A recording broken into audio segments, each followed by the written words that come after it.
Okay, well look, we still have a couple people who said they're coming, and I really believe they are, but I do want to be respectful of everybody's time. We have a good agenda. I don't think it's too huge today, so I think we should finish at a reasonable hour, and I really appreciate you taking the time during your summers to come, but this is a happening place. We've been doing a lot of great work. You've just had 2 great years with a terrific organizer, Lucia Calderon. Thank you so much. A lot of you participated in her kind of going away party back on June 15th, even though it was in the working hours during the afternoon, so that was much appreciated, and she's, I think, had a wonderful experience with this group. And now we have a new, spectacularly talented organizer who's had some organizing experience already, but I wanted to introduce you to her and let her say a few words to you, but I also wanted to let you know that this is only her, well, she hasn't even had 2 full days yet. Yesterday was her first day, so don't expect her to be the expert that she soon will be, but I'll be running this meeting today, and she'll be kind of watching and seeing how it works and catching up on like the pronunciations of some of our big pesticides, etc. But her name is Sarait, that with a T at the end, S-A-R-A-I-T, Martinez, and I would like her to take it away for a few minutes. So thank you so much. I'm really, really excited to be here. I know in my first day, within a couple hours, I had a chance to call some of you, and I know we connected over the phone. Again, like Mark said, my name is Sarait Martinez. I'm originally from the state of Oaxaca in Mexico. Born and raised there until I was 16. My parents are farm workers from the area. My dad works in the strawberries, and my mom works in the raspberry fields. So very connected to the area. Went to high schools here. Went to Fresno State and graduated there with my BA in political science, and I did my master's in public administration. Stayed in the area in Fresno, worked with a nonprofit that worked with indigenous communities from the state of Oaxaca, Centro Binacional para el Desarrollo Indígena Oaxaqueño, which is, they have a small little tiny office in Greenfield. So I'm really passionate to the work that needs to happen in the area.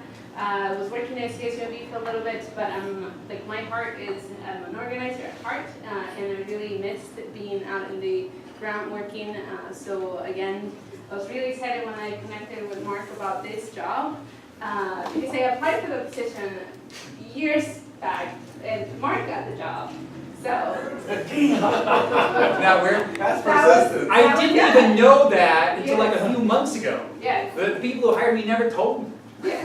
So now I get to be part again. Like, I'm really passionate working in the area with farm workers as my parents. So again, like, I'm really, really excited to be here. I know that you have been doing tremendous work. Just in the couple days, learning about all the work at the advancement, and just how much you'll be fighting against, like, you know, the Ag Commissioner, that again, there's no accountability for it, and really building that and building all the power that you're doing and going and the different actions happening. So I'm really, really excited. We have a couple events that are, again, crucial, and I think the few months coming up are going to be really, again, figure out what our next steps will be, because, I mean, things could go really well or could go really bad. So really excited to be here, and can't wait to get some time with all of you to learn about, you know, kind of what you're here, and figure out how we can, like, continue the work that you'll be doing. So excited. All right. Yeah. Those of us who have the pleasure of visiting Oaxaca, I'm curious, were you in La Ciudad or in Monterey? Oh no, I am very close to the city, so I'm from the Central Valley of Oaxaca, so like 45 minutes to an hour from the city, going south west. Yes. Yeah. So. It's an incredible place. Yes. Every time I get a chance, I get to go And how long you been here? here. Estados Unidos. 15, 18 years. 18. Yeah, Be yeah. careful. Yeah. That's So, right. yeah. So And excited how to long? be here. Yeah, great. Thank you, Sadi.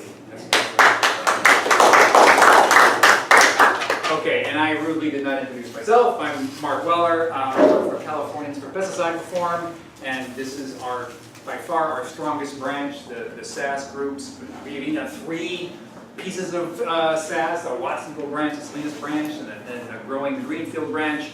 And so what we often do at the beginning of our meetings is we have introductions, and then we kind of review what's happened since we last met, which usually includes like a little educational component about pesticides. And then the most important part, isn't always the longest, but it's the most important, that is planning our next steps until we meet again, right? So let's continue the introductions with Juan. Hello everybody, my name is Juan Martinez, Gonzales, California. Yeah, I'm here today representing a group that we're starting down there in South County, and we're probably calling it the Salinas Valley Water Protectors. And figure that just the idea alone reaches all branches of investment, real estate, development of ag, all that, because it is about water. And we are intentionally trying to hook it up with the pipeline issue nationwide, fracking, that sort of thing. And IE, of course, we all know it started up with Standing Rock and people like that. My motivation, personal motivation, with calling it that was because I felt we can reach out people nationally with this issue. And we already are, but there's no network to do that. So I figured if we do a Salinas Valley Water Watchers, and we have 5 people in each town, we got 20 in South County already. And we have projects that they can get involved in. In the peninsula, we got Carmel Valley, we got everything else. They could do a Peninsula Water Watchers, because you have a number of issues there. And we do that in all these different counties. IE, we could do it in the entire 49 states if we wanted to. So IE, it could be national, and it's going to be a worldwide issue come the year 2020. Because as we all know, it's the 50th anniversary. And one of the biggest issues is water. So I don't want to go any further with that, and I know I'm talking to the choir. So that's what we're hoping to do. Thank you very much.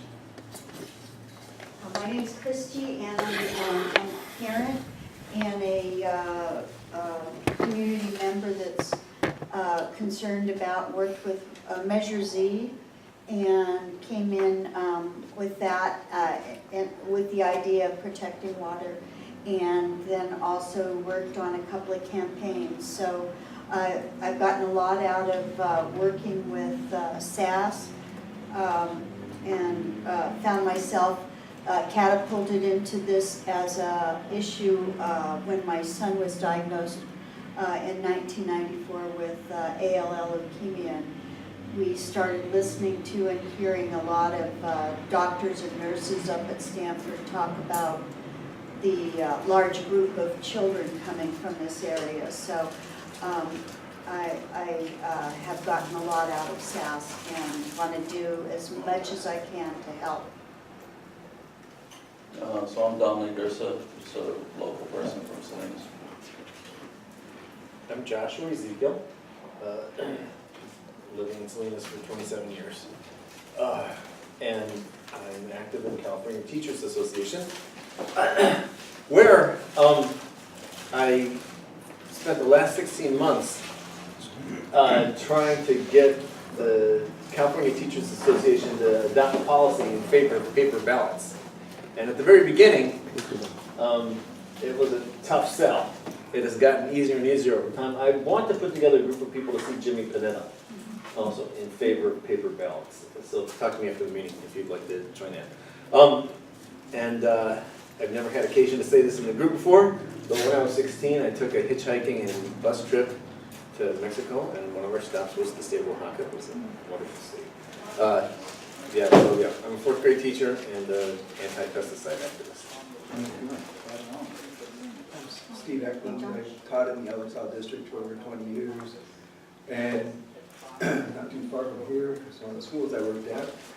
And I hope they're not spraying the pesticides anymore, but right across the street, there are fields where they used to be spraying pesticides. I hope they're not doing that anymore.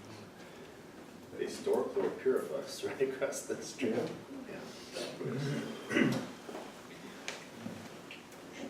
My name is Horacio. And, I was thinking about what Juan is saying, there's a lot of big issues with water. And I'm sitting in the advisory committee of the water, the new GSA for water regulations on groundwater. And they're gonna start a lot of workshops where the communities need to get involved, because otherwise people are gonna decide whatever they decide if the communities don't speak up and say what they want with the plan and regulating the water and see how it's gonna come up with prices and how it's gonna be affecting everyone. So I believe we need to, Juan, I'm there. Thank you. And I can help anyway, and, just reach a hand like you always done. I'm here. But just to get you, the passion I have for this thing is the situation you guys are facing, and you faced for 20, 30 years now. Yeah. I feel Gonzalez is the next target. Why? Is because 5 companies have moved out of Salinas because they have created saltwater intrusion by the volume of water they keep sucking out. And what did they do? They moved upstream, away from the saltwater intrusion. They moved upstream, and where the water source is at. They went to a small town. They're sucking out our water like never before in the history of Gonzalez. Has that amount of water been sucked out daily? And we haven't had any rain. And the only water we get is from our rain. So this project and the group that we're working on is going to come at it with that approach and trying to work positively with those 5 companies because it's their fault. What 5 companies? And there's Taylor, Manpacking, the marijuana industry guys, Fresh Express. Sounds like some big pesticide users too. They're all the big boys. Yeah, this is a. And we can make them look really bad. Yeah. We can make them look really bad, or we can make them, have them save the problem, but what they're doing, they're flushing our water into the Salinas River after running it through a few times, purifying it. I'm saying put it in our salute, and they'll percolate down into our water aquifer to ensure that we have water for the community. We can make them money. I'm sorry. Thanks, Juan. Thanks a lot, Sue. Yeah, Carol? I'm Carol. I've been with the group since it was formed, pretty much, through a couple of names, and here we are. And I like our name now, it's a SASS name. I like the idea of standing up to any kind of civil disobedience it takes to get people to pay attention and do something about it and make it a noise. I'm a retired public health nurse in midlife, so I work with families in, as I mentioned the other day, in Sacramento, in Chamaco. And I could just see that light in that Rodriguez's eyes. Oh, that's going to be hard. Yeah. Thanks, Carol. I'm Kathleen Patrick. I'm also a retired nurse and long ago midwife, also involved in social justice and environmental issues for a long time. And my last job was a school nurse in the Poplar District. And I also worked on pesticide exposure assessments when I lived in the apple orchards of Eastern Washington. Did some formal study on all that stuff around toxicology and industrial hygiene and all that stuff. So I have a real passion for protecting mothers and children and also for working safety. Oh, I'm Woody Rehannick. I worked in the orchards of Washington State, north central Washington, by the Canadian border for 18 years. And was experienced a lot of pesticides, working in the orchards, right in the trees. And then I became a special ed teacher in Watsonville, that weaker branch of SASS that Mark mentioned, that's being a stronger. No, I'm just kidding. But And I noticed that most of my families were farm worker families, and I always thought there was a connection between pesticides and learning disabilities. And the Chamaco study has pretty much nailed that. And who are they trying to fool? That's a great longitudinal study, and it pretty much proves that pesticides contribute to developmental disabilities and learning disabilities in the long term, which are lifelong. And so I'm concerned. I'm retired now. I've been retired for a year, and I think it's just outrageous that they keep blowing off the research of the excellent Chamaco study, they being the state of California at this point. My name is Juan Muros, and I was born in Salinas, and I go to school at NPC, and I'm part of the environmental club there. And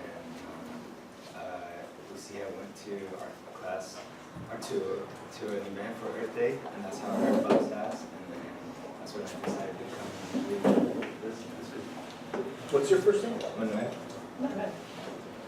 Welcome, Emma. And bring some of your club members. Oh, yeah. Great. I think you did have some club members here before, that's it. Yeah. Okay, terrific. I'm sorry, I haven't been over yet. It's been a while. You know, but it's cool, and always more energy is better.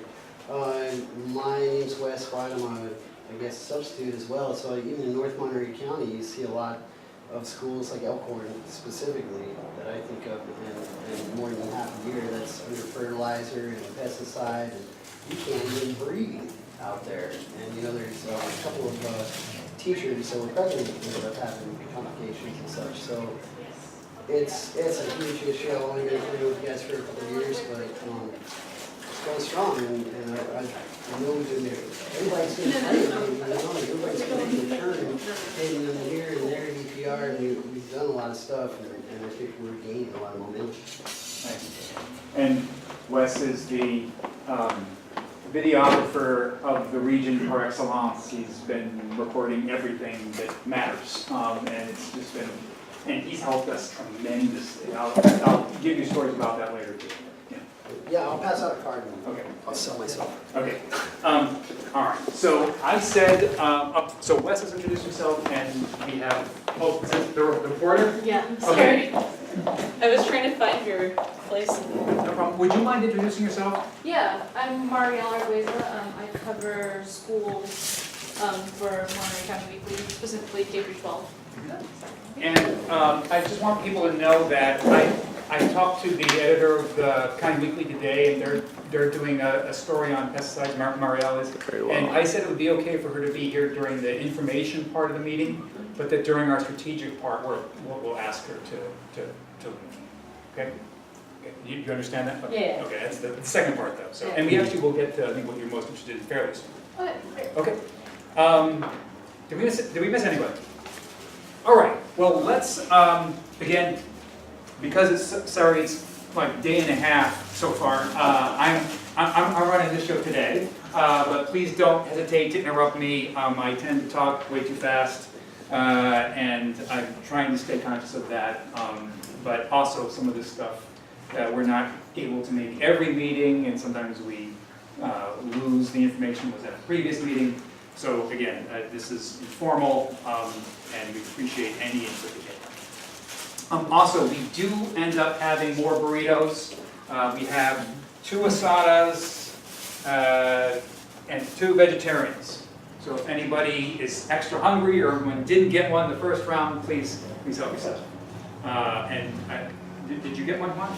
Well, I got 2 of them. Okay, so you're. I don't want you to Wait take ahead of you, bro. Wait ahead No. You take No, the cheetah's making me perspire, man. I come here and nothing. But got me thinking about number 3, though. Okay, so I'm just going to sit down then. So look, we kind of start with the top level news and then come down to the most important stuff we do on the ground that has really been moving, at least the state, I think. And you know, Woody, when I said the SASS branch, I meant the entire SASS group, because that Watsonville group kicks butt. I mean, they've done some amazing things up there. All right. So first of all, one of the poster childs for the worst of the Trump administration, Scott Pruitt, is gone. Exactly. I'm So waiting he's, for the butt. yeah, he's the one who, really one of the first acts, I mean, the first policy decisions of the Trump administration was March 29th, when Scott Pruitt said, I don't care what my US EPA scientists say about chlorpyrifos. What did they say? Ban it. That's right. And he said, no. That was it. Now he's being sued over, well, the EPA is continuing to be sued over that, and that fight continues, but yeah, but he is gone. Not that his replacement is gold or anything, but getting rid of somebody like that, I think, is, yeah, it's not bad. It's a message for sure. It is, okay. There's another guy. Yeah, the guy's The off. other thing is that there are three. Yeah, probably. But it's Well, good to maybe we get can rid of knock him some out of too. this Yeah. junk. They just appointed, wasn't this from the DPR, they just appointed somebody who was a high up scientist from Dow. There are three actually executives in the DPR. One of them is in charge of agricultural science, who was very recently a Dow employee, and there are two others. So Dow DuPont, just a reminder for everybody, makes two of our biggest targets, chlorpyrifos and Telone, or 1,3-dichloropropanone, the fumigant. Okay, and Trump has selected three of the top people in that company to be, part of the people who are supposed to protect us from environmental damage, and then also even at the state level, where Dow has enormous influence, they're getting some positions there too. So that is extra news that I didn't include in our outline, but that is happening too. But I do want people to know that the federal lawsuits challenging the US EPA on ignoring their scientists is going forward. Final arguments were just heard this past week. And an article that includes some quotes from my co-director at California's Pesticide Reform is that first one on pages 1 through 3. So if you hadn't seen that the first time it went around, that can give you an update on the federal lawsuits that have been filed against the US EPA for not doing the job. Okay, at the state level, there has been some interesting news. First, let's start with, on June 12th, the Scientific Review Panel, that's a panel of scientists that were appointed by the governor, met to once again review the toxicity of chlorpyrifos. That's our brain-harming organophosphate pesticide that we've been fighting ever since the before-mentioned Scott Pruitt decided not to listen to his scientists and ban it, and we wanted California to ban it. California decided to go through a review process, delaying the decision. This is part of that review process, and this piece of it is about whether it's a toxic air contaminant, and also kind of at what level does it become a toxic air contaminant. As a reminder, the leading agency for toxicity scientists in the state, the Office of Environmental Health Hazard Assessment, has already, in 2017, said that chlorpyrifos is a reproductive toxicant, that it damages the neurological systems of young people, even when they're in the womb. On June 12th, we did get some new news. And I have to admit, I didn't expect it. My fear is the top levels of the Department of Pesticide Regulation won't pay enough attention to it, but the Department of Pesticide Regulation put out a draft reassessment of chlorpyrifos that, bottom line, any chlorpyrifos use is too dangerous. Okay? So the reason they came to that conclusion, you can see, and I'm going to have to explain this because, again, what DPR, and I know it's purposeful, they obfuscate. They make it really hard to understand what they're saying. I want to challenge you to think along with me as we try to interpret their table, which is the last page of your packet on page 24. Okay, and this was in color, but of course we have a black and white printer, so apologies for that. But it doesn't make any sense at first, it shouldn't. Okay, so don't worry about it. But what we see, and reporter, do you want to? Oh, here, I give them. No, I got it. Okay. Thank you. You have your on this last page. And that's also available in the Department of Pesticide Regulation report.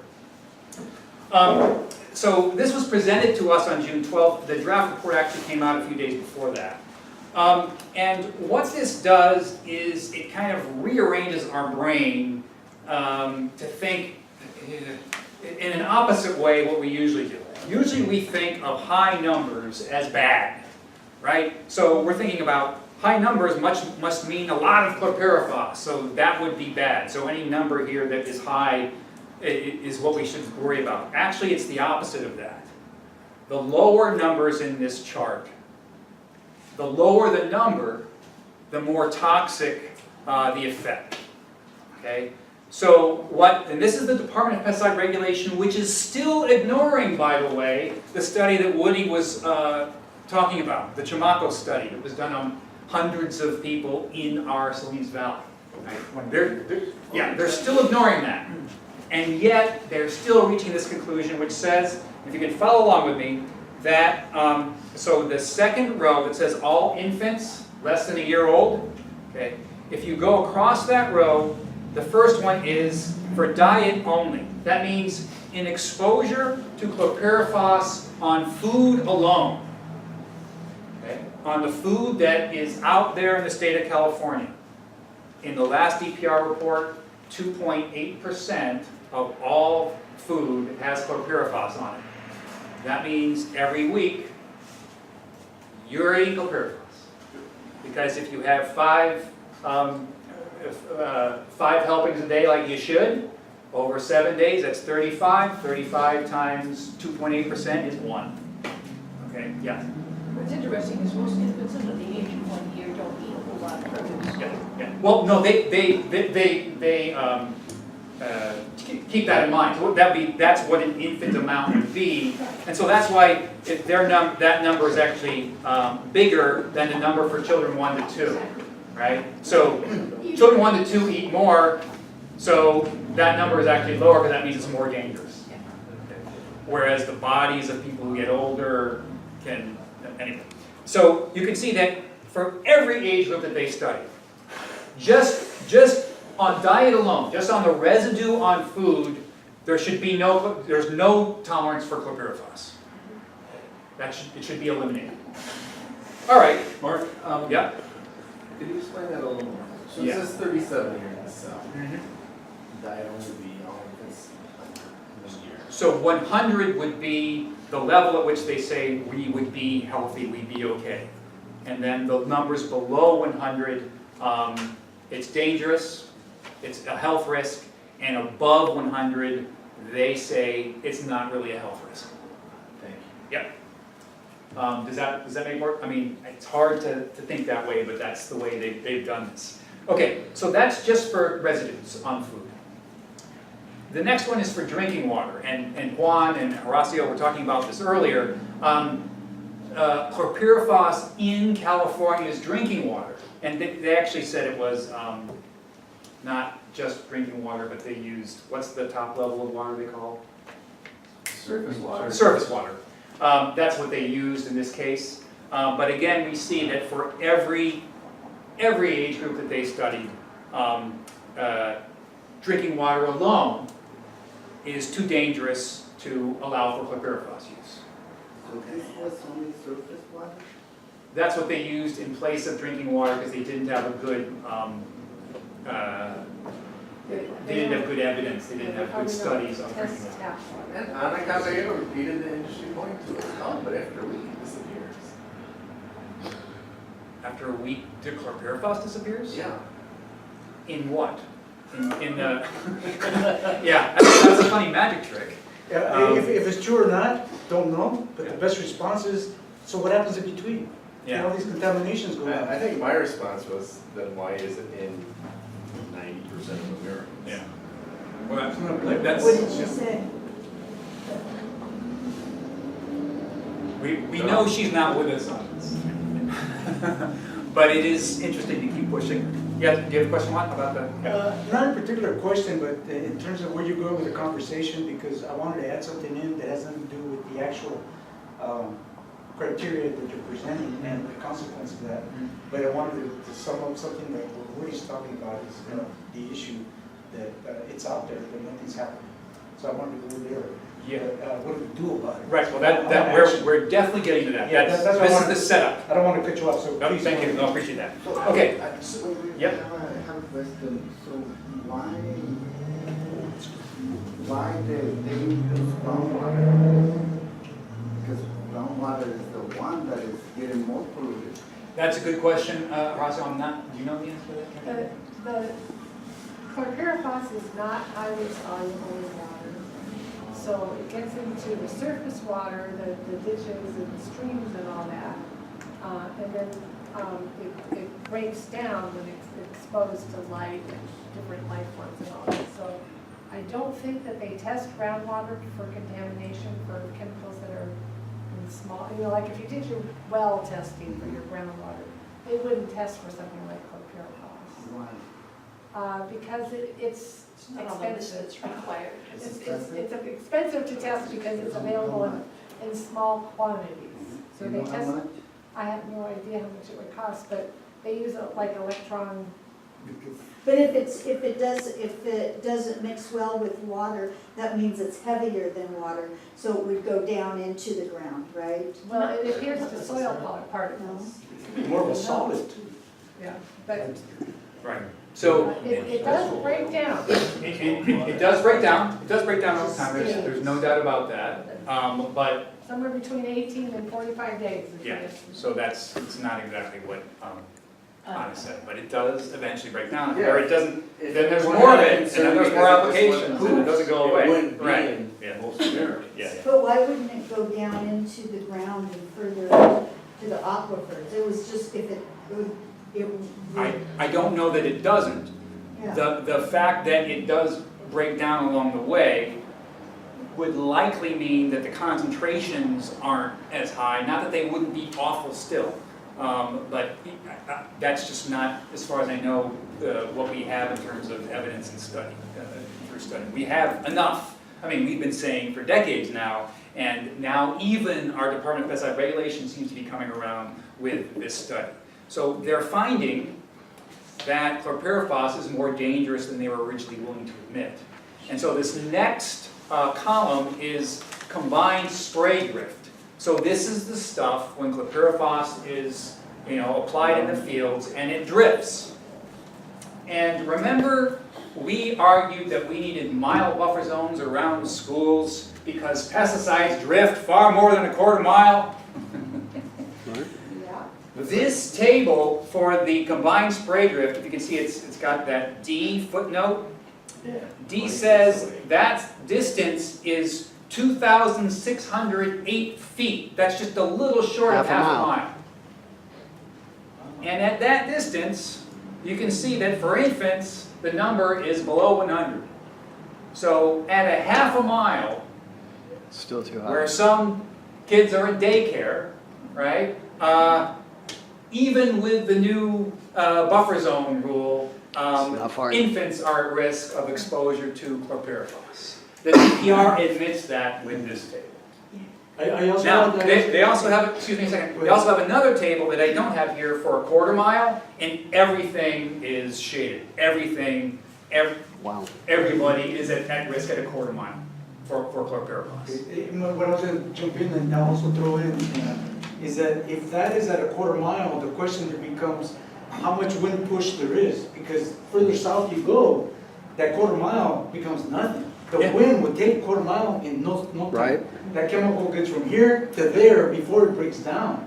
So you're talking about a mile. Absolutely. If it pushes it, and that freshly sprayed stuff happened here, it'll end up a mile down fast. That's why the studies that Woody talked about earlier, the Chamaco study, and that's why the UC Davis study that linked chlorpyrifos to autism found chlorpyrifos usage a mile away as causing problems. So you're absolutely right.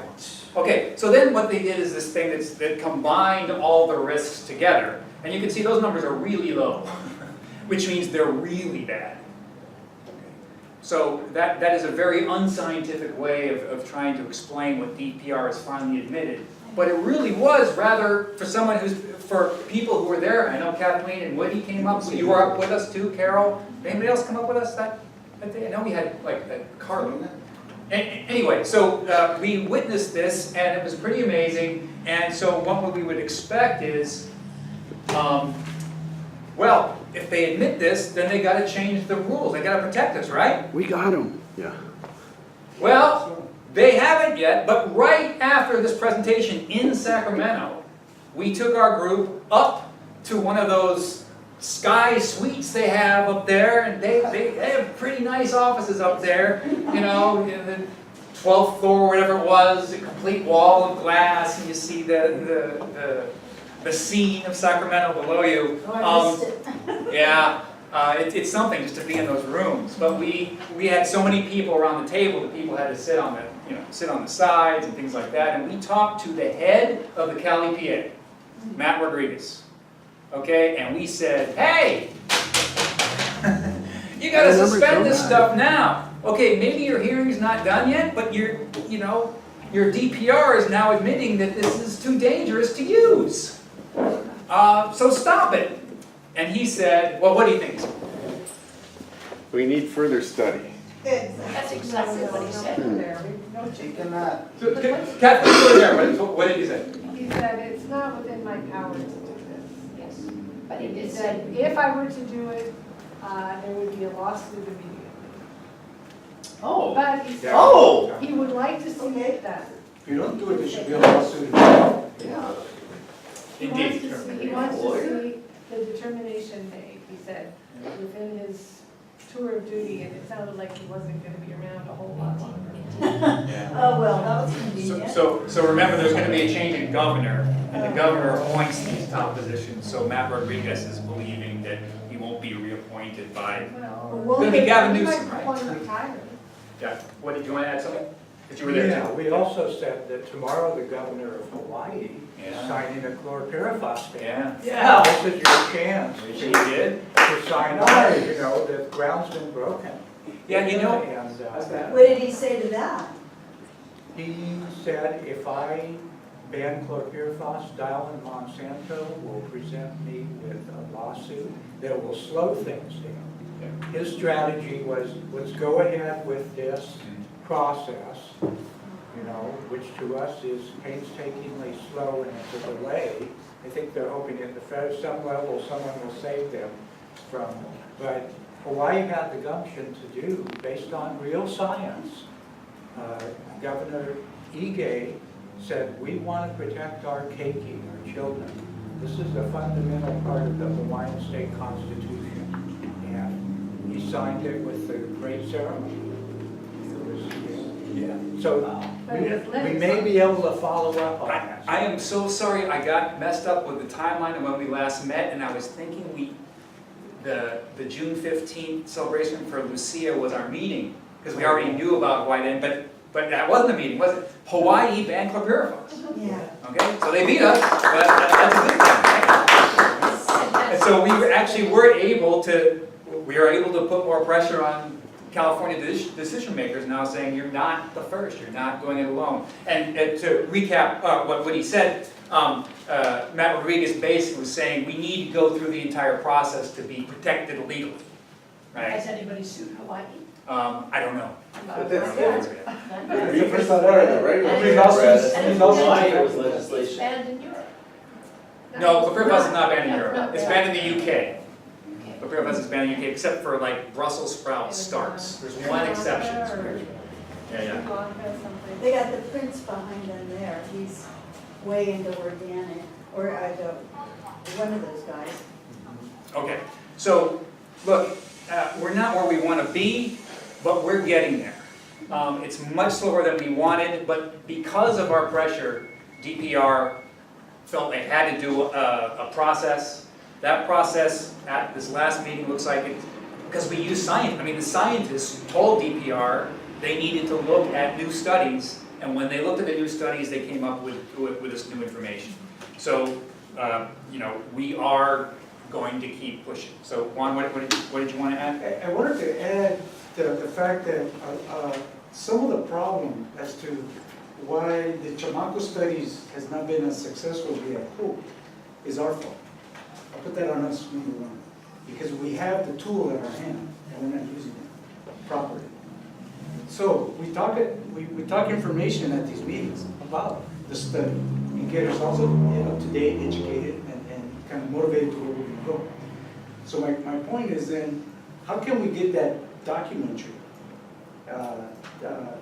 videotaped so we can do a video on it? Because most people don't want to read. You give them stuff. This is the facts. Read it. Okay, when I got the time. All right. If you put it on YouTube, put the button, they're drinking their coffee, listening to it, say, dude. But, I mean, we have a great videographer here, and then let's talk about next steps, okay? So I think that's an interesting way to go. I have just one question about this. I thought there was some kind of 30-day timeline Yeah. where they were supposed to say what they were gonna, they were gonna set a meeting Yeah, within so- 30 days. Did right. that happen? Right, so they've set a meeting, I'm not absolutely sure it's in stone, but for July 30th. They're having a meeting at which we believe this scientific review panel of scientists who are judging DPR's work, okay, will announce their findings. Are we going? That's not our highest priority, but if you would like to go, I'm sure we can figure out how to carpool up there for that. The other ones we'll talk about toward the end of the meeting, which I think are more important for us to get to because there are more things we can do politically. At these hearings, you just sit there. There's no place for public comment or anything, okay? But it can be interesting. Why we took lots of people last time is because we planned this meeting with the head of the Cal EPA afterward, because we knew something was going to come out of that meeting, and that's why we did it. Okay, I'm a little bit behind. Does it get that quick? Did I miss somebody? Okay, Mark, I was going to say, we can call a meeting with Mark Newsom before he becomes governor. Yeah, Devin. Kevin, thank you. Kevin Newsom, call a meeting with him, let him know the danger his community is in as the mayor. Yeah. He'll carry that information into governorship and say all of our communities are at jeopardy. We have to educate our communities, you know, thereby helping all of us grow together. But we have to hit him before he becomes governor, because he'll be tied down by big money. So if we can swing that, let's get that done. Yeah. Okay, good point. And indeed, those conversations, I can assure you, are happening across the state with groups like this, and we definitely need to get in on making sure Gavin Newsom knows about this. We can tour them down Yeah. here. Okay. Jump on I'd love that. Do we have people who can make that happen? Let's make that happen, yeah. Okay, let's talk about the latest information from the Department of Pesticide Regulation, which is their air monitoring report. Every year, since 2011, the Department of Pesticide Regulation studies the concentration of certain pesticides, certain restricted, more dangerous pesticides, in the air at several places across the state of California. I think a lot of people believe that, you know, the air gets monitored for pesticides all over the state, and it's going to be like in every town or something like that. No.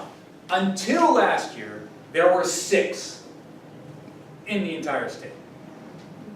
Because we're a big ag area, we had 2. One up near Watsonville, but still in North Monterey County, at the Aloni Elementary School, and the other was at the Salinas Airport. And then there were 4 others in south of us. Now, as of 2017, there are 8. And that was almost entirely because of pressure from us and other groups in the state of California saying we don't have enough. And so they added 2 more, which still obviously isn't enough. But one is they can get more data. They have now promised to study more pesticides. And so this 2017 report is different from the previous reports, and that there's more information. Unfortunately, that information is not happy for us. So I wanted to kind of just give you the lowlights of this report. It's available online. I'll put the web addresses in the notes when I send it out, so if people want to look at them themselves. Again, they're based on obfuscation. They spend almost 90% of their accounts of their air monitoring counting the number of detects versus the number of times they collect, which is bizarre because seasons, like fumigation seasons, are like 3 months long. So, but they collect one every week. So they make it sound like, there are only, we only collected fumigant detections a third of the time or a quarter of the time. And so it made people think, oh, that's not that bad. But during fumigation season, it's every effing day, okay? It's just, it drives you crazy. So I'm saving you that pain, but I can offer you that too with the web addresses, and you need to look it up. It's the DPR has a big section on their air monitoring stuff. But first, we need to talk about the Aloni elementary school site. This is one of the oldest sites, well, it's 2011 actually, they started at the very end of 2011. And the reason it's there is because of a civil rights lawsuit. A parent there, she goes by Angelita C., sued with other families from Ventura County, the state of California, Department of Pesticide Regulation, because they said that their policy regulating pesticides near schools was discriminatory. Because Latinx kids, far and away attended those schools at a ratio so much higher than white children. It was apparently obvious, and it was. The decision took 12 years to make, so it was filed in 1999, and in 2011, the court said, that is a civil rights violation. But the court said, all your examples were about methyl bromide. And the problem with methyl bromide was, between when the lawsuit was filed and when they finally came to a decision, methyl bromide was like the chemical that the whole world wanted to get rid of. And it was on its way out. So the court said, look, methyl bromide's on its way out. So let's put a pesticide monitor at Aloni Elementary School, just to check up on some of the other sites as we go forward. And that's it. Families get nothing. So yeah, the reasoning was correct, but because they focus on methyl bromide, the courts argued that problem's going away. That's why we have that site. Okay, so they've been measuring pesticides since 2011 there, and it turns out the carcinogen, the 1,3-dichloropropene fumigant, which is a pre-plant pesticide that's designed to rid the soil of pests before they put the strawberries in, right? It's called Telome. That's the brand name. That is, yep. Is that the family of the TCP, the trichloropropane? That is, it's interesting you bring that up. I'm going to get right back to that because that has to do with water. And I don't want to get, but that is a side note. So Telome has been measured from 2011 to 2017 at an average of 0.11 parts per billion, year average per day. Well, what does that mean? Is that high or is that low? Well, the state's top toxicologist at the Office of Environmental Health Hazard Assessment, OEHA, they say they recommend that the level of 0.10 parts per billion should be the risk level. How do we know that? OEHA published that recommendation in a critique of DPR's analysis of Telome, of 1,3-D. because DPR says the danger level is 0.56 parts per billion.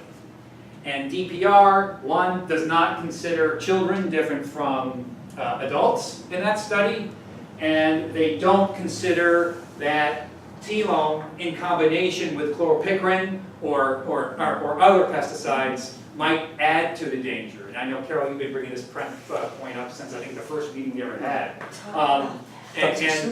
And so OEA said, you need to factor that in, and they say it should be 0.10 parts per billion. So,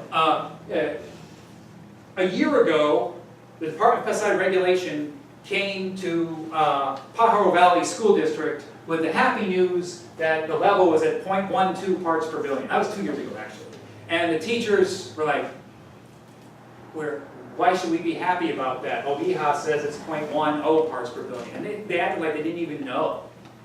And so we want people to understand and know that there are scientists, in fact, more trained in toxicology, would say the level should be 0.10 parts per billion, not 0.56. And so that 0.11 means those kids are breathing air that will increase their risk of getting cancer. Yes, go ahead. So just give this as an example of the use of the mapping tool. I started the little review of the mapping tool. I believe this was in 2015. There were 2 sections that were close to Aloni School where I had some of the, not the ones that turned organic, the ones that were on the other side of Aloni School. For the data for the top 3 pesticides used in that year, 53.6 thousand pounds of chlorpyrifos. Yeah. 20,000 pounds of T-loam, and That's it. 15.3 thousand pounds of methylbromide were used. All three. Yeah. I mean, that's in 2 square miles. That was the mix of the Yeah. No, well, sometimes they mix them, but. They often, chlorpyrifos and T-loam are often used together. Yeah, the methylbromide they usually use. Okay, sorry, Carol's got her hand. I would just like to say, and this is a reminder for some of you, but some will not know it, that the monitors are programmed to monitor once a week, but they often don't work. Yep. So that value, whatever it was that day, is out of the number. So this is definitely a higher number than they're measuring. So for instance, if they miss a reading in September, that really skews the results. Because remember, the fumigations happen in a concentrated way in those, basically 3 months between August and early November. We have a lot of critiques of the methodology for how they do this. I don't think we need to get into that today because we started this campaign during the Obama administration when there was some sense that we based our policy on science, so we complained about the way they did their science. Now we just want them to refer to science instead of just politics, right? So we have concerns and this looks bad. Now, an earlier version of T-loam from 30 years ago had an element in it called 1,2,3-TCP, or what it breaks down to 1,2,3-TCP.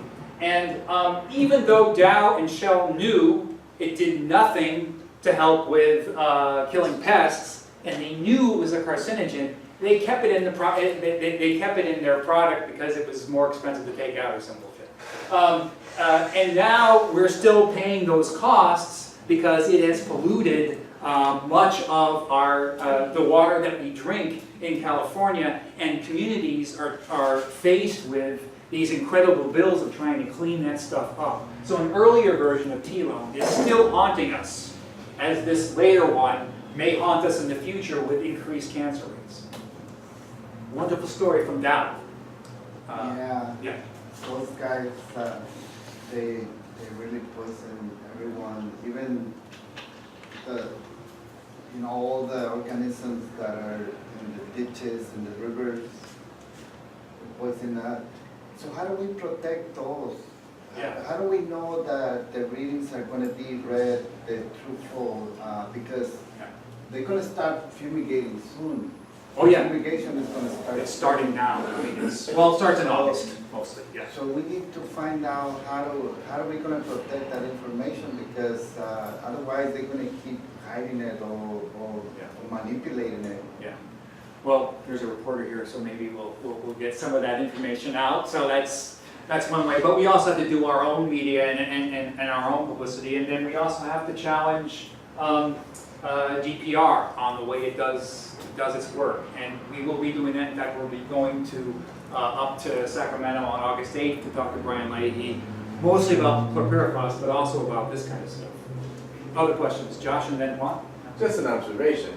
If T-Lone is entering our water supply and it's used as a fumigant, well, that's no wonder they're injecting into the ground in the highest amounts of any pesticide used.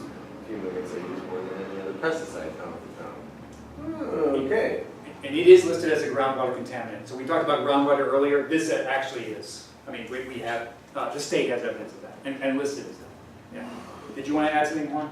I was just gonna say, when discussion was about what are we gonna do, and the challenges, and well, I was just trying to get some direction. Hey, how do we respond with all this knowledge? Yeah. As you know, elections are coming up, school boards, city councils are important. We elect the right people, they can help with the chatter. We do a video, documentary on why these candidates are running. Should they win? That's more gold to add to the flavor. And water becomes the issue. And this problem becomes magnified.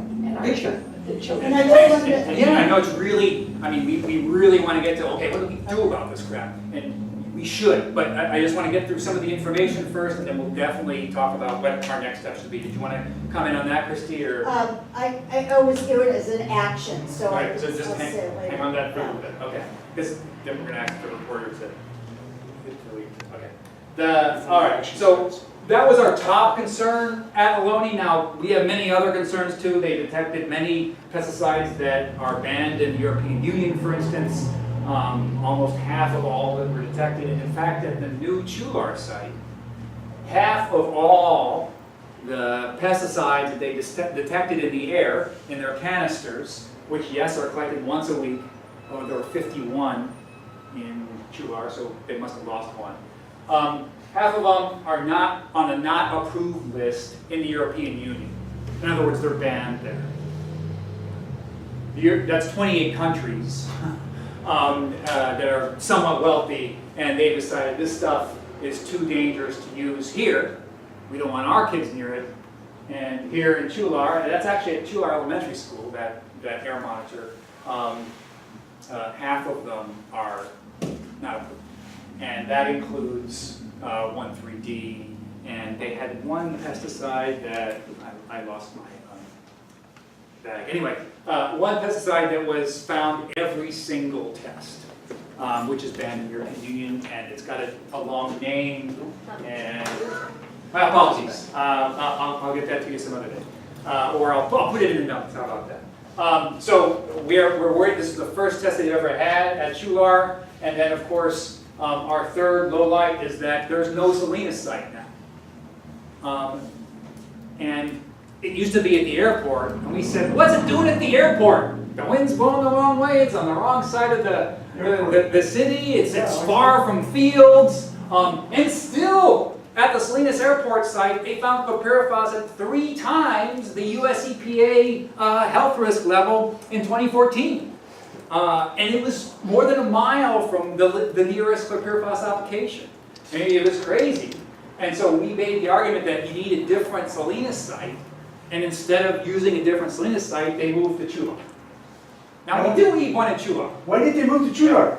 Huh? Why did they move to Chular? They moved to Chular because the Gonzales City Council school board would not approve air monitor on their property. Unanimous decision, all 5. They didn't want to know if their kids are getting poisoned. Exactly. Ooh, They didn't want to know, all 5 of them. Yeah. Disgraceful. Who from Salinas convinced them to stop using it here? Well, so our group, we sent in a letter saying that we want one in Salinas. We think you should move it from the airport site up to north toward like the Santa Rita School District. where they're, you know, those schools are just absolutely surrounded and have, How- according to the state of California, the highest use of pesticides in all the county near them. So we wanted that, and they said, okay, we think Salinas Airport's bad too, and then they just moved away from it.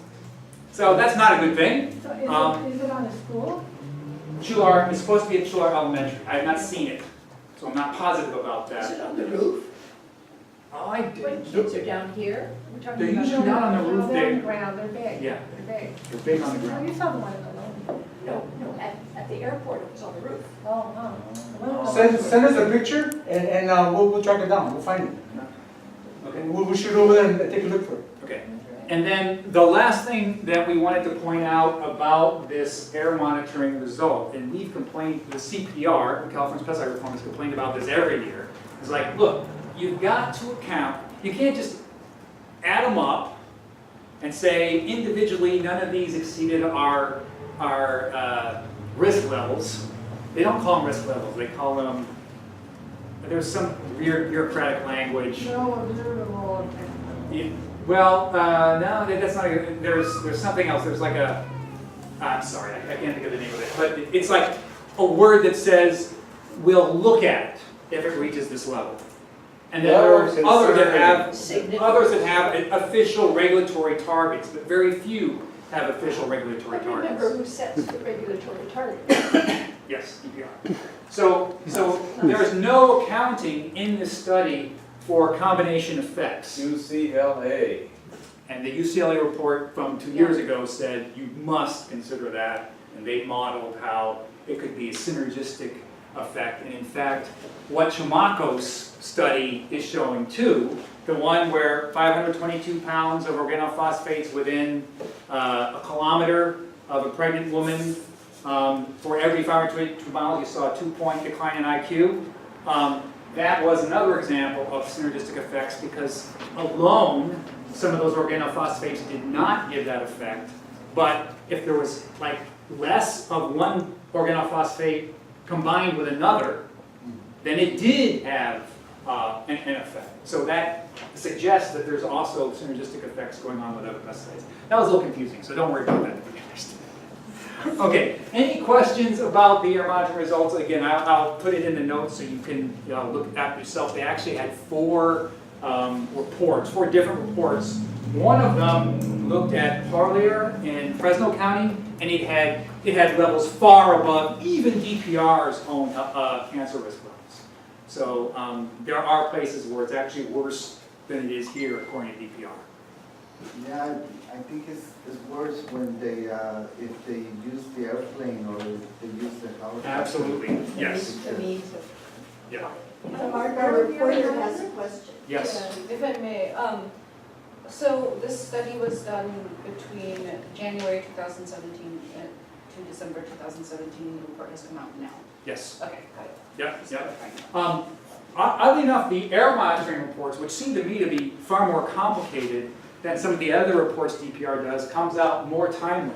So for instance, the pesticide illness report, the last one we got was, we just got one for 2016, right? Yeah, so it's a couple years behind. And then the pesticide use report's also 2016, but the air monitoring report is a little more up to date. So that's fast for DPR, if you're wondering. Okay, locally then, we did have a big event since we last met, and that was in Greenfield.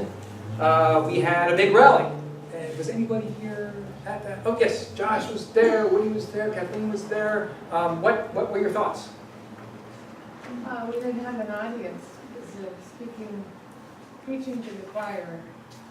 The choir was at least big. It was about, We had a pretty good sized choir. about 40 people, I It think. was a good networking opportunity. Yeah. And we got some really great materials out of this. We sure did, yes. Some that you two put together. Thank you. And we see it in a lot of it. Yes, indeed. And Josh, any other comments? Same thing. Yeah. Aztec dancers, the church across the street had a lot of people. It was just us. Yeah, we believe they were, yeah, I don't say, never mind. So we had anticipated them coming over and they didn't. And I do want to give shout out to Wes, because while we didn't get great media, we did get Wes's video of the event, which was posted online, which we shared with this group too, but also the Monterey County Ag Commissioner saw it. And remember, the point of this rally was, we're upset about Chlorpyrifos, the Ag Commissioner won't even meet with us. Well, after this, we started to get correspondence, and the Ag Commissioner staff, at least, has agreed to meet with us. And they, and on 3 separate occasions, said that they saw the video, and one, they thought we were misinformed, and you know, they didn't want to meet with rowdy people with signs and stuff like that. But yeah, Diffuse us. Anything, a year. That's the spirit. Yeah. So I do want to kind of alert you to the back and forth that we've had with the Monterey County Ag Commission. Because a lot of people have wondered, well, what's this Henry Gonzalez like?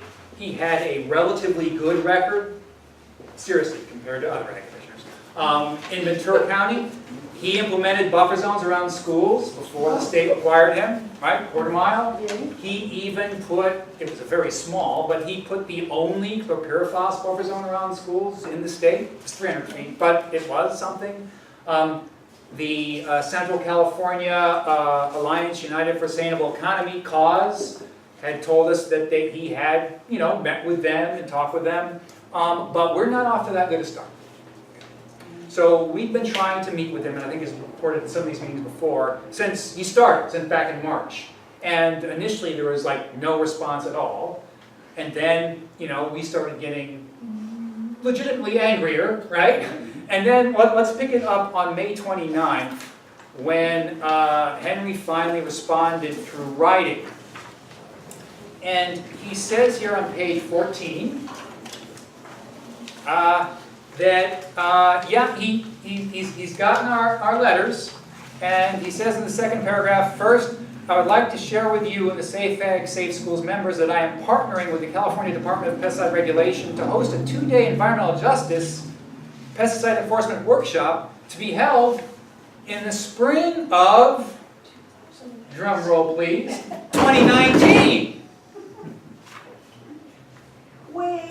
So I said, yeah, I'll meet with you. I'll meet with you next spring. And not just you, but 200 other people at the same time. Isn't that amazing? I mean, so we're asking for a meeting, and he says, yeah, okay, we'll do it at a workshop in 2019. It's a year away from when he's right. Exactly, it's a year away, exactly.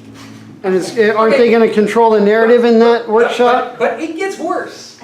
Okay, then he says, and by the way, your concerns about Chlorpyrifos, you know, come on, it's not that bad. Use has been going way down. And then he gives us a chart, which you see on page 16. All right? So when we looked at the chart, we couldn't believe our eyes, because it's not even close. I mean, it's like, it's something else entirely. And so you see on the left axis, it says Chlorpyrifos used in pounds. So the highest amount was 3,457 in 2008, and in 2015 it was 215 pounds? That is completely disconnected from reality. How do we know? Because we know what the Ag Commissioner reported to the Department of Pesticide Regulation, because that information is publicly available. And so we wrote back. Now, and that's on page... Who sent that one out? Henry Gonzalez, your buddy. Information, yeah. Yes, so your buddy was lying to us. There it was. And then on page... I'm joking with Juan. Keep going. So on page 17... No, he's not. He's the guy and I, we've known each other for like 45 years, way back when we were kids. So that's how we know this is my buddy. He does know. So on page 17 and 18, you will see our response from this group. And on May 31st, the response was, Dear Commissioner Gonzalez, on behalf of the Safe Ag, Safe Schools Coalition, I must tell you that your response is insulting. Okay, and then we go on to say, what do you mean meeting with us a year from now? And then we say, then we berate him for giving us false information. You must not misrepresent the health threats that pesticides pose to our communities. While the chlorpyrifos use has tended to decline in Monterey County, its use is still 22 times what you have presented in both 2014 and 2015. More importantly, any and all uses of chlorpyrifos present a health threat, blah, blah, blah. So then we gave him a chart of the correct numbers. We show him on page 18 what he says, and we show him on page 18 what the actual DPR pesticide use reports were. Basically what the Ag Commissioner, who was Eric, I guess, at the time, reported to the Department of Pesticide Regulation. And then close with it is not clear to us that your office shares our interest in protecting the health of our communities from pesticide exposure, given what little time you are willing to give to Greenfield community to listen, and your staggering misrepresentation of chlorpyrifos use in the county. As a public servant whose salary is paid with taxpayers' dollars, you work for us. Please give these health concerns and all the farm workers and community members impacted by them the recognition that they deserve. And key is we copied it to all the people you see below. Someone at DPR, someone at Cal EPA, our Monterey County supervisors on Caballero, Mark Stone, and Aloni. So it took him a while, but he did write back about a month later. Okay. And when he wrote back, it's very Trumpian. He didn't really want to admit he was wrong, but he says, in paragraph 2, I believe I understand your feelings in being told of the plan to partner with blah, blah, blah, pesticide enforcement workshop to be held in the spring of 2019. And he says, our staff has contacted your representative to schedule a meeting as requested. Indeed, they did do that. There's another funny story regarding that. So then he doesn't say he's going to meet, he just kind of says, I believe I understand what you're talking about. And, they'll meet. And then he just claims that they mislabeled the axis. And it turns out that's not even right. But we're not going to fight with him over those technicalities now. We really do need to meet with him. But he provided a new chart that has the left axis marked as the pounds of chlorpyrifos applied, and then they do come closer to what we showed him. So what happened after that is his office started contacting me because Lucia was gone, and they knew that. They keep very close. They watch our Facebook page. They know our stuff better than we do. They keep notebooks of all the media information with our names on it. I mean, we've seen these. Okay, so we know they're watching us. And so yesterday, we got called in, we being Sarait and I, because they wanted to meet. They wanted to have a pre-meeting. They wanted to meet before they met with the Greenfield Coalition. So at first, and I didn't want to put the entire email communication in there, I said, what are you talking about? No, you're going to meet with the coalition. And then they said, no, we need to discuss, I kid you not, ground rules for a meeting. It's funny, isn't it? Controlling the narrative. I wrote back and I said, look, I've been doing this kind of stuff for 30 years, meeting with public servants and stuff, and I've never had a ground rules meeting for a public meeting with the public. And they said, and some of you in this room will remember this, and I'd almost forgotten, but Bob Roach, the Deputy Ag Commissioner, then responded and said, well, the last time we met with you, we were treated with disrespect. Well, that's when we ask questions. Oh, and we let them lie. Questions. Yeah! And remember when that was? That was September 2015. They're still upset about that meeting. That meeting in the old office. Yeah, in the old office when he brought his 7 friends with him. Yeah. What happened in that meeting? So what happened in that meeting was we started asking them questions, and they were dodgy, and they wouldn't answer them directly. And then there was Melissa Dennis, a teacher at Aloni Elementary, said, well, why don't you make bigger buffer zones around schools? And he said, I can't do that. And then we were like, what? And then Melissa said, what, you mean you can't make buffer zones? He said, no, I can't. So I think she asked him like 4 times, he kept saying, no, I can't. It was like, it was total BS. Other ag commissioners had created buffer zones at the time. It's certainly, Job description. yeah, it's certainly in, you know, the food and agriculture law that they can do that. And he's the only one in the county who could have done it. Exactly, he's the only one, as Josh pointed out. And so we were just, we went a little nuts, and Juan gave this incredible speech about being, I think he used the word, we're pissed off, and you might explain why? Yeah. So, I guess they have a memory of that, and it was quite shocking, and look, frankly, Eric got embarrassed in front of his friends. He did. Yeah, and then over time, of course, he's come around to the idea that, oh, actually, he could do some things to address some of these problems. Of course he can. So anyway, look, we said, we just, I made an executive decision, not being the executive, I just, look, I'll just meet with these guys so we can meet, because they did promise to meet with us on August 17th if we met with them before. Okay, so we had to get this meeting. So Sarait and I went, and what did you think of the meeting, Sarait? It was my first meeting in a couple hours on my first day. So it was really, really exciting just to be there because I know that it kind of just, it really shows like the type of work that we need to do to ensure that, you know, our demands are met. Because just having this ground rule, it's funny and upsetting at the same time. Condescending at all? Yeah, yeah. So Patronizing, were the ground rules stupid? No. So look, we didn't end up with any ground rules. Yeah, no. Sarait and I kind of made a joke of it, Yeah. and I mean, they talked about they don't want to see gas masks, signs, and they didn't watch the eventing section. So look, I hope you don't mind, but I said, look, it's a meeting, we're not gonna have gas masks and signs. But then, you know, we did tell him, look, if you think people are gonna be happy that you're coming to see him, and 1, you're not the ag commissioner himself, and 2, you're telling us all you're going to do is give us information about how Chlorpyrifos use is declining? I mean, think about this from, say, a mother's perspective, or someone who has a kid at one of those schools that has hundreds of pounds of Chlorpyrifos applied near it. And the US EPA has said we shouldn't use it. The scientists there said we shouldn't use it. Hawaii has banned it. Even the DPR now, with that new table, right? They say it's too dangerous. You know, you don't want a vending session, but you know, if all you're bringing is a table showing the declining use, we can't make promises on that.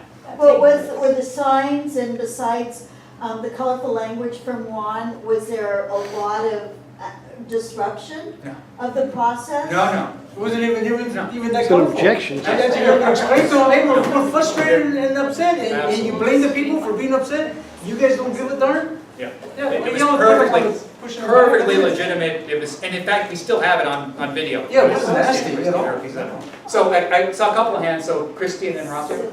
I mean Kathleen. Sorry, Kathleen and then Rossio. I was talking. Well, I just wanted to just remind everybody, don't get too fixated on Chlorpyrifos. It's true, the Chlorpyrifos use is in decline. Chlorpyrifos has become the straw person for the whole organophosphate family.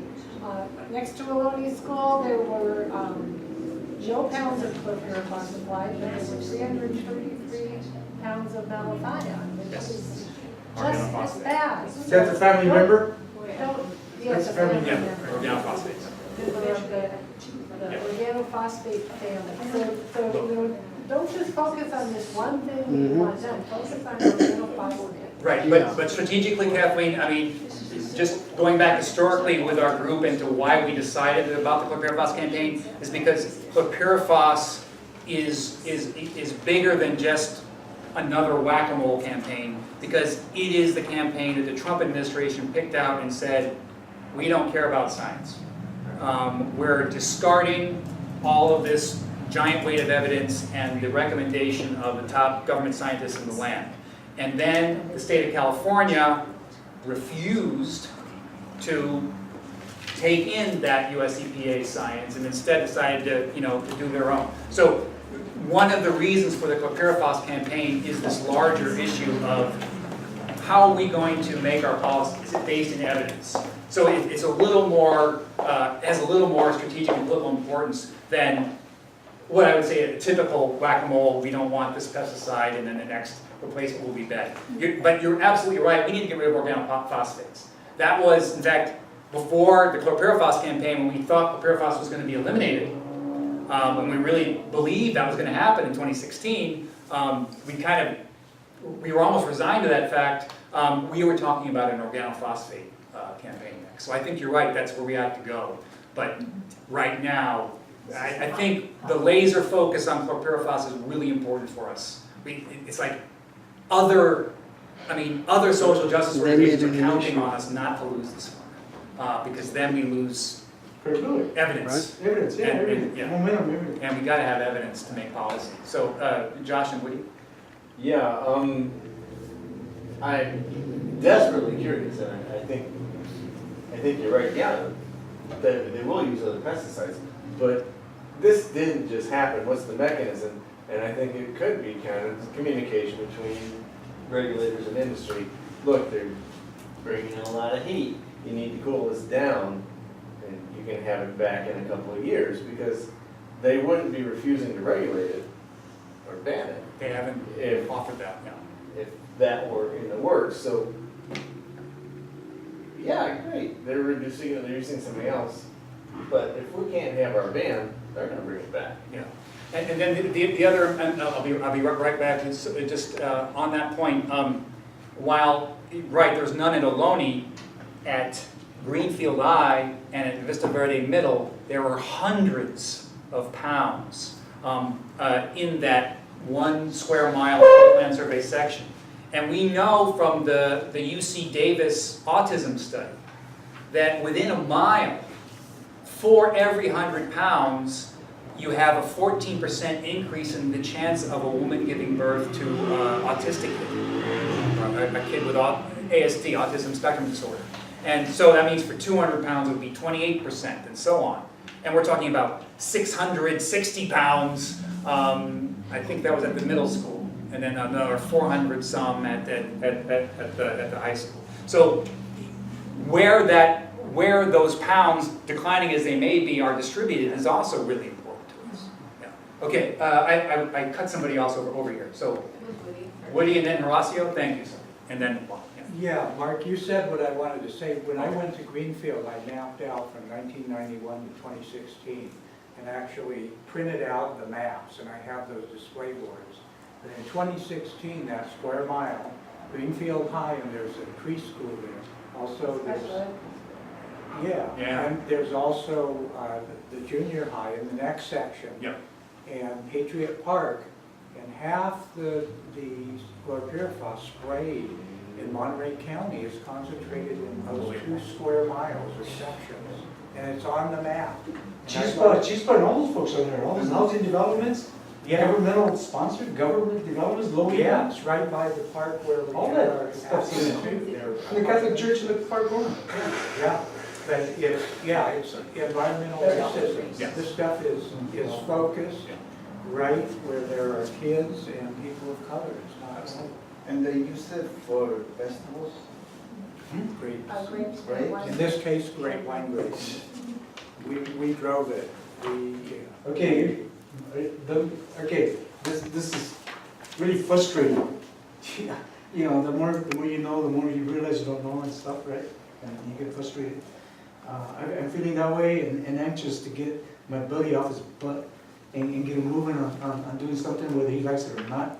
I think the routes that we have developed in South County, i.e. Greenfield in particular, is a great opportunity for us to stage something that will get his attention. And what I'm proposing, a crazy idea of course, like most of my ideas, but this one will propose that on a given day that we know they're going to spray this stuff, that we have a mass walkout. And we go out to the place they're going to spray if it's near their health concern, i.e. a mile. So within a mile, when we know they're going to spray, we're out there with all the kids and the parents, and we're making a press conference, and we're letting the people know, you're not gonna spray today without letting the people know. And damn it, we wanna meet with the Ag Commissioner, and that guy's gonna shit in his pants. Henry, get on the phone, man, set up a meeting, bro. Yeah, look, and I know we really want to talk about what we're going to do next, and so I've been dragging this out a little bit too long, because I think we do need to get to that, and we're already at 8 o'clock, and my apologies for not running a more efficient meeting. So we're going to have to Doing great, bro. breeze through this. Look, there's a lot of important stuff, I know. No, yeah, And we got a lot of great comments. But, remember, I believe at our last meeting, we had just found out about the annual notification lists. So remember, part of the schools program that we pushed so hard for, and we got a quarter-mile buffer zone, also included, the second part was, the growers need to tell the schools by April 30th every year about the pesticides they plan to use the entire next year. And we saw those lists at the last meeting for Aloni Elementary. I think there were like 75 different pesticides or something like that, just from one farm. And some schools are even worse, okay? And so we need to figure out what we're going to do with this information and hopefully have some stuff ready early-ish in the next school year at some key schools. And the person who's been doing the most work on that has been Kathleen, and so I wanted to give you a few minutes, Kathleen, if you wanted to talk about, kind of what we've been doing and what your hopes are and maybe what help you might need. Well, I only had one list, and it was 2 sections that are north of Aloni, and it was 58 different pesticides, 2 fields, and I was kind of like, well, I can't look all these things up. Plus, they don't say when they're going to be sprayed. They don't say what they are, what they're for, or anything like that. So I have been learning about the mapping tool. Everybody needs to look at that mapping tool because it is full of all kinds of information. Unfortunately, the information on here is prospective information for what they might spray in the next year. Whereas what's on the mapping tool is what they sprayed the year before last, and the year before that, and the year before that. I have a big binder. I bought the Santa Cruz one because it weighs less. But this is the 2016 data on what they sprayed. So this is the most recent data we have that is not on the map yet. So it's really hard to pull all that stuff together. But the methodology that I've been experimenting with is I went to the map of Watsonville and I found all the schools on the map. And I looked to see how many red squares were close to them. And I figured out which of the schools, we can do this for Salinas too, we can do it for Salinas. Which of the schools are the highest priority to look at? Now, the red square means that's the density of pesticides applied. I actually have pictures of all this stuff. 80th percentile and 90th. Yeah. But who hasn't looked at the mapping tool? Have you? Oh, no. Okay. Yeah. Most of us Have you? Yeah, It's really good. We're trained last year and how to do it. Yeah, well, when you look at the red squares, it's a square mile. Yeah. You have to find the school, which means you have to zoom in. Now, our real problem is the strategy. What do we do with the information now? Well, Because we know it, now we do it. yeah, so That's here's what what I- I've been doing. let's I've go been there, yeah. looking at the county data and the township data. The township is 6 square miles. And I've been trying to figure out what are the top pesticides that are used. And what of those are the ones that are the most likely to have toxic qualities, meaning are they a fumigant, are they carcinogenic, are they a cholinesterase inhibitor, are they a toxic air contaminant, are they a reproductive and developmental toxin? And they're all coded on the map with those letters. So I've been trying to figure out ways to kind of come up with some lists where you have a reference list of, okay, we know these are the bad actors, so we're going to take our school list and we're going to look for those pesticides. But it needs to be a collaborative effort because you have to end up going on the internet and looking a whole bunch of things up because there's really not one list that gives you the information you need. But I have a table that I put together that's like a handwritten table that I just did in Word. And I filled it in using the stuff from the map. And it would be great if somebody who had some skills in doing spreadsheets could make this into something that could be done electronically. Because I've just been doing it all by hand, sitting out on my deck with my foot up. That's my preferred working operation. And I've been doing it from the map and doing it from what I've learned from all the other lists that I looked at. But you know, if everybody could just take a little piece of it and do like one school. Could you share I have a whole work plan, but you know, we need to have a little pilot group to figure out how to tweak it, because this was mentioned at another meeting, and so I started looking up each one of those, but then I thought, well, how is this going to integrate into a cohesive, you know, because. Yeah, well, yeah, and I do have kind of like a work plan about how to approach it, but it's kind of dependent on two things. One, that we come up with our own electronic database that we can enter stuff into. And the other is, and this was what I asked Matt Rodriguez for when we were in his office, is for us to be able to access the DPR information in a way where we can download it into our system. And you know, that's a high level thing. I can't do that myself, but Mark and Pam and all those people, they can make a request so that we can make better use of their data. And then, you know, we have to just figure out how to come up with some way to identify the top 20 pesticides that we're going to worry about, and then we just kind of have to zone in on those. And unfortunately, the way that the mapping tool is arranged, it's all by like the pounds applied. Well, you know, they apply a lot of pounds of fumigants, but a very few pounds of organophosphates is, you know, just way more toxic than a whole bunch of pounds of fumigants that are put in. But you can separate them out. You know, there's just all these things that you have to think about. Right. So in the interest of time, obviously what we need, I mean, it was brilliant for us.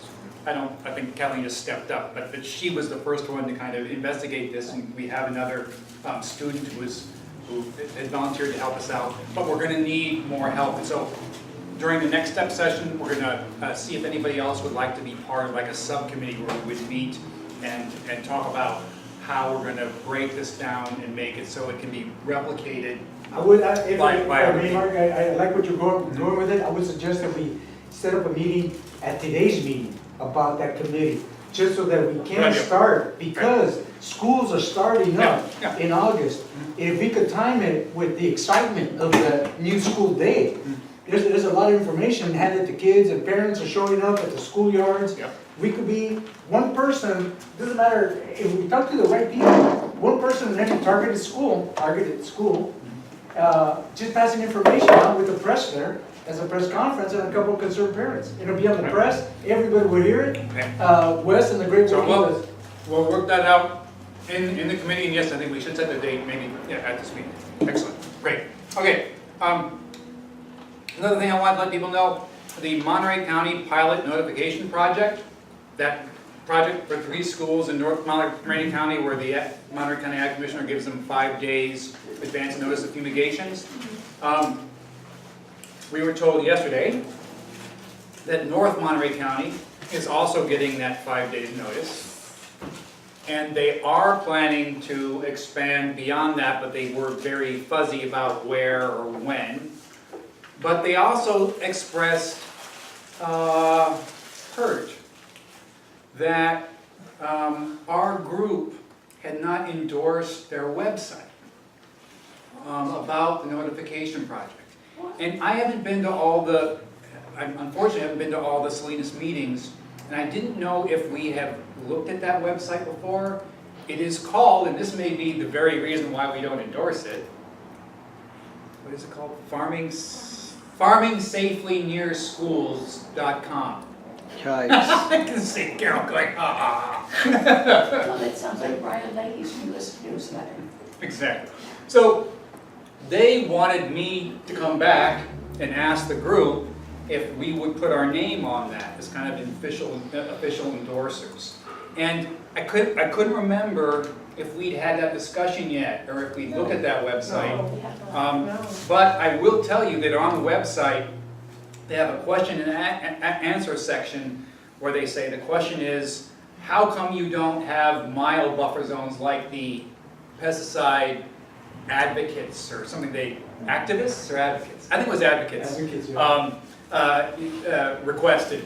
And then their answer was, there's no evidence that we need more than a quarter mile. And it was like, oh, well, we're not going to sign on to that. So there are a couple of options. One is I could just flat out tell Bob, look, we discussed it. You guys are so far from pleasing our group that it, and I can list a few things.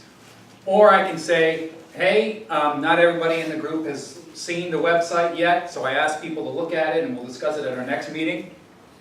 That sounds appropriate. Or we could just, I could just pretend I forgot about it. So we could ask them to change things like that. Okay, Say, so hey, Yep, you make these changes, then we'll, the problem is they're not going to change the name. No, but misrepresentation. Question mark at the end. see how useful it's gonna Put a be. question mark at the end, farming safely. Yeah. Solution.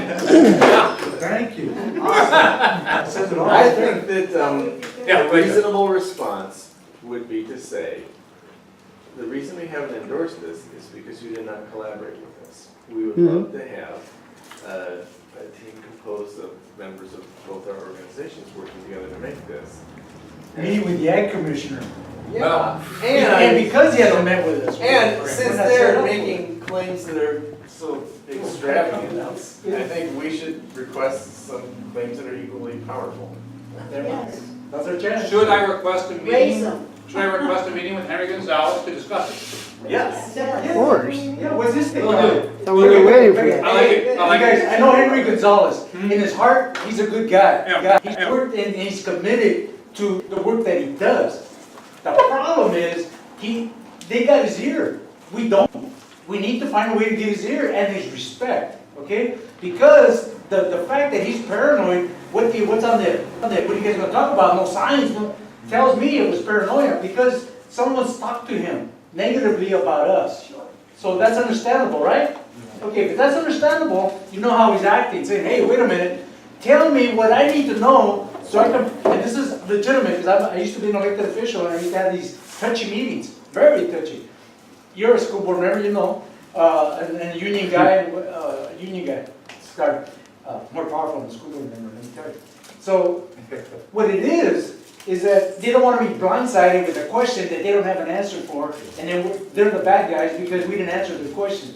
And they say, look, this is outside the realm of those 5 questions you asked me.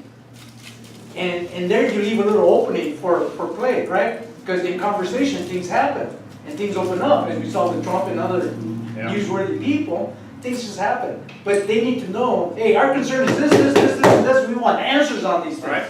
So, And be real straight with them so that they can prepare their staff, so they have the material to give us the BS that they've been brainwashed with. So we come up with our good stuff and say, okay, where's the halfway here? Well, I did get his attention the short time I talked to him, I told you, at the H1, and I went up to him, I said, I've been hearing from a lot of people up at Stanford, doctors, and right, I there's remember a you lot. telling that, yeah. Okay, and then I said, but you should be concerned about this because this is environmental racism. You Because said that, and he kind of stopped. And he stopped, and he kind of did, he said, well, that would be different. Yeah. That would be a different story. Okay, so to wrap it up in the interest of time, if I heard people right, and I don't think a vote or anything, but it sounds like I should get back to Henry and say, hey, the group has multiple concerns about the website, but we would like to meet with you, and maybe we can iron some of them out. I would say more strategically, just say, we only saw an early version of it, we haven't really seen it. And, we wanted to have a chance to find out what we think of it. Okay, so we want to review Because it. we don't even know if we have converted, because we haven't seen it. All right. I'll try to I'll take this into consideration, and either I or Sarait or both of us will email him back and say, hey, we followed up on your request that we ask about this. We're not ready to do that, but we want a meeting. Okay, now, I encourage both of you guys to stay in touch with. yeah, we gotta move along, sorry, And he's got a website. I'm really slowing everybody down, sorry about this. So we had a lot of good media, and unfortunately some of the people here who were in the media since we last met aren't here in this room today. But on page 4 is a letter about the increasing number of people sickened by pesticides in Monterey County. I think Monterey County was 3rd worst in the state. And Sharice Yanko, the nurse, was quoted, and so was Cesar Lara of the Monterey Bay Central Labor Council. That's on page 4. On page 5, 6 through 8 is the media that we put out on that Greenfield meeting. And in case people weren't following at the time, I wanted you to see this, but especially page 9, if you're into numbers, it gives some of the figures we've been talking about today about Chlorpyrifos use near, or in Greenfield and near those schools in Greenfield. The stats are on page 9. And then on page 10, it was this incredible op-ed piece written by Aaron Voigt of CRLA, who wanted to be here today, but he's out of town and he's coming back tomorrow. And so if you haven't read it, I encourage you to read that op-ed on page 10 and 11. And then on page 12, KQED, the NPR state channel in the radio station in the area, this Ted Goldberg has been following the pesticide poisonings, the drift cases with farmers, both the Salinas one and the Watsonville one. And this was a long piece that he actually looked at the reports that Juan Hidalgo, the Santa Cruz Ag Commissioner, did and quoted a lot of the workers in it, and he also quoted me. So we got a media hit in there too. And so, we're keeping the issue in the news every month, and we want to keep doing that. And so if people have ideas for letters to the editor, there are a lot of great letters to editor writers in this room, please consider doing that between now and the next meeting, and we can always help with that. And then also, just last week, on July 12th, there was an Equitable Food Initiative event here in Salinas. I was out of the country, so unable to attend, but I know that at least Josh and Kathleen and I believe Woody were there. Is there anything you'd like to say about that could be summarized fairly quickly? It was I made some notes. It was a program that was kind of like another sticker to go on your food, like fair trade or organic or whatever, or no GMO. But this has to do with the way the food is grown, and they have a whole bunch of standards that they want companies to meet, which include not organic, but integrated pest management. And it's a workforce development company, and they train the workers in communications and problem solving, and they also want shared governance, sort of like with the bosses, so that they share power with the bosses on decision making about how to solve problems. And they try and make a quality improvement program as kind of on a business model where people will pay a premium because they know the food was fairly produced and is top quality and hygiene. They focus on hygiene because of all the E. coli and the rotten buggers. Does that include heat I think all the trainings that the state and the EPA require are included in what they want to make sure that the workers get. And then they said that they certify the farms, and if they don't meet their standards, they tell them what they need to do to improve.